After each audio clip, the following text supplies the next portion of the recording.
നമസ്കാരം. ഭാരതപ്പുഴയ്ക്ക് കുറുകെയുള്ള തിരുനാവായ തവനൂർ പാലം പുനഃസ്ഥാപിക്കുന്നതിനുള്ള സാധ്യതകൾ പരിഗണിക്കാത്ത സംസ്ഥാന സർക്കാരിന്റെ പരാജയത്തെ ചോദ്യം ചെയ്ത ഇ ശ്രീധരൻ. ഇതുമായി ബന്ധപ്പെട്ട പൊതുതാൽപര്യ ഹർജിയുമായി അദ്ദേഹം കേരള ഹൈക്കോടതിയെ സമീപിച്ചിരിക്കുകയാണ്. വിഷയത്തിൽ സർക്കാരിന്റെ വിശദീകരണം തേടിയ കോടതി ഹർജി 12-ന് പരിഗണിക്കാൻ മാറ്റിയിട്ടുണ്ട്.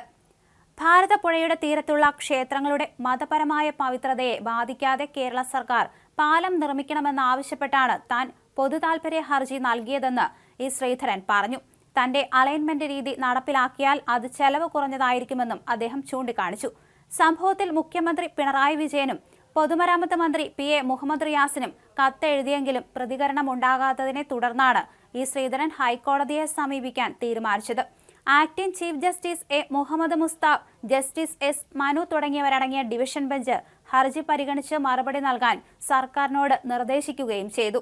ഭാരതപ്പുഴയുടെ വടക്കേ കരയിലുള്ള മലപ്പുറം ജില്ലയിലെ തിരുനാവായിലെ മഹാവിഷ്ണു ക്ഷേത്രത്തെ നിർദ്ദിഷ്ട പാലം മറ്റു ക്ഷേത്രങ്ങളിൽ നിന്ന് വേർതിരിക്കുമെന്നും ഹിന്ദുമത വിശുദ്ധിയെ ബാധിക്കുമെന്നും ഹിന്ദു ഭക്തരുടെ മതവികാരം വ്രണപ്പെടുത്തുമെന്നും അദ്ദേഹം ഹർജിയിൽ ചൂണ്ടിക്കാണിച്ചു.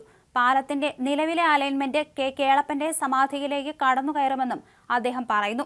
ബദൽ അലൈൻമെന്റ് കൂടി പരിഗണിക്കാൻ ഹൈക്കോടതി സംസ്ഥാന സർക്കാരിനോട് നിർദ്ദേശിക്കണമെന്ന് ചൂണ്ടിക്കാണിച്ച ഇ ശ്രീധരൻ ഞായറാഴ്ച നിർമ്മാണം ആരംഭിക്കുമെന്ന് കോടതിയെ അറിയിച്ചു.